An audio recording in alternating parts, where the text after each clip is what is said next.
Hello, today I'm in Suzuki SX4. In this video I'll show you how to find and reset average speed.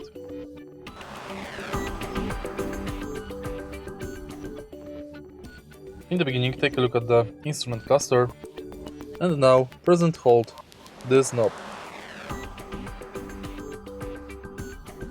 Press it again until you see average speed.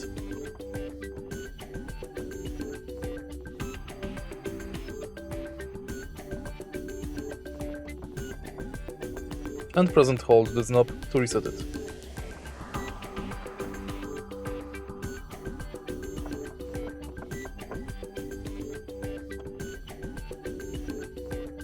If you find this video helpful, please leave like, comment and subscribe.